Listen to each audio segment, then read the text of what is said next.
नमस्ते दोस्तों। दोस्तों, फॉरेन पॉलिसीज में हमेशा कहा जाता है कि कोई किसी का परमानेंट दोस्त या परमानेंट दुश्मन नहीं होता। अगर कोई चीज परमानेंट होती है तो वो है इंटरेस्ट। और अमेरिका इस चीज को बड़े अच्छे से समझता है। देखो, ट्रम्प आजकल एक मिशन पर निकले हुए हैं। उनका टारगेट है अमेरिकन ट्रेड डेफिसिट को कम करना। और ट्रेड डेफिसिट को कम करने के चक्कर में दुनिया भर के देशों को सदमे में डाल रखा है। ट्रंप ने दुनिया भर के देशों को वार्निंग दे रखी थी कि 1 अगस्त के बाद से वो रेसिप्रोकल टैरिफ्स लगाएंगे देशों पर। और इसी कड़ी में ट्रंप ने पहले भारत पर 25% टैरिफ लगा दिए। प्लस अब खबर आ रही है कि जो इंडियन ओरिजिन की 6 पेट्रोकेमिकल कंपनीज हैं उन पर भी सैंक्शंस लगा दिए हैं।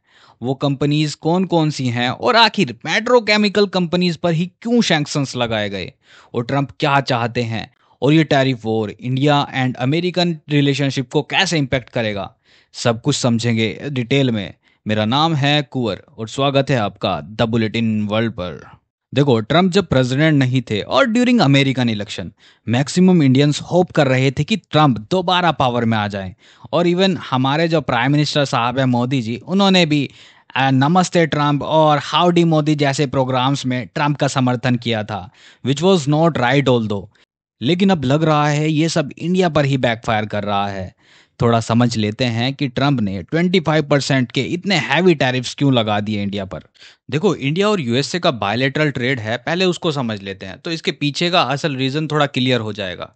अगर पिछले फाइनेंशियल ईयर की बात करें यानी 2023 एंड 24 की बात करें, तो भारत ने अमेरिका को 77.5 बिलियन डॉलर का सामान और गुड्स एंड सर्विसेज एक्सपोर्ट्स किए थे। इसमें जो मेनली थे वो थे engineering goods, electronic goods, James and jewellery, petrochemicals, pharmaceuticals, readymade governments etcetera.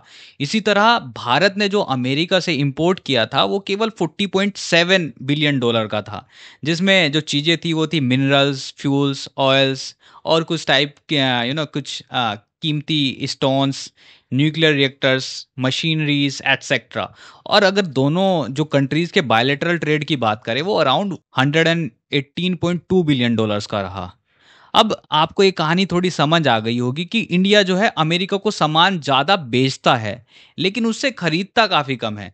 इस वजह से जो इंडिया और यूएस का ट्रेड डेफिसिट है वो बहुत ज़्यादा है। और यूएसए से कम इंपोर्ट की वजह यह है कि इंडिया ने यूएसए के जो गुड्स हैं उन पर 70% तक की टैरिफ्स लगा रखी थी, जबकि यूएसए ने जो इंडिया के गुड्स हैं उन पर केवल 2.5% के ही टैरिफ लगाए हुए थे। और ट्रम्प को ये डिस्पैरिटी जो है ट्रेड टैरिफ्स के बीच में इतनी ज़्यादा बिल्कुल पसंद नहीं आती थी। और इस बात को कई बार ट्रम्प ने रेज भी किया है, जिसके चलते ट्रम्प ने इंडिया को टैरिफ किंग भी बोला है कई बार तो। और अब एक ये भी रीजन सामने निकल कर आ रहा है कि इंडिया रशिया से हैवी अमाउंट में ऑयल और डिफेंस इक्विपमेंट्स खरीदता है, जो इवेंचुअली रशियन इकोनॉमी को हेल्प करता है, जो सर्टेनली यूएसए को बिल्कुल भी पसंद नहीं आता। और इसी वजह से ट्रंप ने 25% के हैवी टैरिफ्स के साथ इंडिया पर एक्स्ट्रा पेनल्टी भी अनाउंस की है। Seriously this will be dangerous for India. Trump ने एग्जैक्टली देखो क्या कहा अपने सोशल मीडिया प्लेटफॉर्म ट्रूथ पे पोस्ट करते हुए। ट्रंप ने लिखा कि भारत हमारा मित्र है, लेकिन पिछले कुछ वर्षों में हमने उनके साथ अपेक्षाकृत कम व्यापार किया है क्योंकि उनके टैरिफ्स बहुत ज़्यादा हैं और दुनिया में सबसे ज़्यादा, और किसी भी देश की तुलना में उसके यहाँ सबसे कठोर और अप्रिय गैर मौद्रिक ट्रेड बैरियर्स हैं। इसके अलावा उसने हमेशा अपने अधिकांश जो डिफेंस इक्विपमेंट्स है रूस से खरीदे हैं, और चीन के साथ वह रूस का सबसे बड़ा एनर्जी बायर्स भी है। और वो भी ऐसे समय पर जब हर कोई चाहता है कि रूस यूक्रेन में किलिंग्स रोके।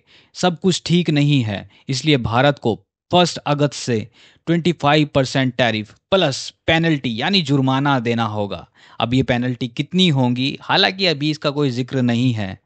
देखिए, ट्रंप जिस प्रकार से डिसीजंस ले रहे हैं वो सबकी समझ से परे है। ट्रंप ने किसी को नहीं बख्शा, इवन उसके जो लॉन्ग टर्म एलाइज हैं जैसे यूरोप, जापान, कनाडा, इन सब पर भी हैवी टैरिफ्स लगा रखे हैं। अब यहाँ आपके दिमाग में आ सकता है कि सर ठीक है, यूएसए ने इंडिया पर टैरिफ्स लगा दिए, यूएसए आज के टाइम हर सब देशों पर टैरिफ्स लगा रहा है, लेकिन भारत की जो 6 पेट्रोकेमिकल कंपनीज हैं उन पर सैंक्शन क्यों लगाए हैं? देखो, यूएसए का इस पर तर्क है कि जो ये 6 कंपनीज हैं ईरान से पेट्रोकेमिकल प्रोडक्ट्स जैसे मेथनॉल, टोल्यूइन और पॉलीएथिलीन खरीदते और बेचते हैं। इसी वजह से यूएसए ने इन सभी कंपनीज पर सैंक्शंस लगा दिए हैं। देखो, ये 6 इंडियन कंपनीज हैं जिन पर यूएसए ने सैंक्शंस लगाए हैं आज के टाइम पे। Alchemical solution private limited, global industrial chemical private limited, Jupiter dye chemical private limited, Ramnik Lal S Gosalia and company, persistent petrochem private limited, Kanchan polymers. और देखो, यूएसए ने ना सिर्फ इंडिया पर बल्कि चाइना, यूएई, टर्की और इंडोनेशिया के टोटल 20 ऐसी ही कंपनीज पर इस टाइप के सैंक्शंस लगाए हैं। अब देखो, इन सभी कंपनीज पर जो यूएस ने सैंक्शंस लगाए हैं उनका क्या असर होगा। देखो, जब भी यूएस किसी ऐसी कंपनी पर सैंक्शंस लगाता है तो उसकी यूएस में सारी जो प्रॉपर्टीज हैं वो ब्लॉक हो जाती हैं, और यूएस जो सिटीजन्स हैं या कोई कंपनी है उसके साथ किसी भी प्रकार की डील नहीं कर सकती इन द फ्यूचर, जब तक वो सैंक्शन एक्चुअली अप्लाई होगा। और इन सैंक्शंस की वजह से इन कंपनीज का जो ग्लोबल ट्रेड है वो भी इम्पैक्ट हो सकता है। और इंडिया का जो यूएस के साथ ट्रेड सरप्लस है अराउंड, जो कि 45.7 बिलियन डॉलर है आज के टाइम पे, वो भी इम्पैक्ट हो सकता है इन द फ्यूचर। और ट्रंप ने धमकी दे रखी है कि जो भी कंट्रीज ईरान से पेट्रोकेमिकल खरीदेगी, यूएस से उन पर इसी प्रकार के सैंक्शंस लगाएगा। अब देखो, जिस प्रकार की सिचुएशंस अराइज हो रही हैं ग्लोबली, कोई नहीं जानता आगे क्या होगा। लेकिन कुछ इकोनॉमिस्ट का अंदाजा है कि अगर ये टैरिफ फिनेंशियल ईयर 2026 तक कंटिन्यू रहे तो भारत की जीडीपी में 0.2 से 0.5 की कमी आ सकती है। और महाराष्ट्र, गुजरात, तमिलनाडु, कर्नाटक के जो एमएसएमई और एक्सपोर्ट्स हब हैं वो प्रभावित हो सकते हैं। और देखो, इस पूरे मसले पर इंडिया का भी रिएक्शन आया है। इंडिया ने कहा है कि उसने यूएसए से किसी भी प्रकार की ऊट पटांग कोई डील ट्रंप के साथ साइन नहीं की, बल्कि उसने अपने फार्मर्स और एमएसएमई को प्रोटेक्ट करने के लिए ये सब किया है।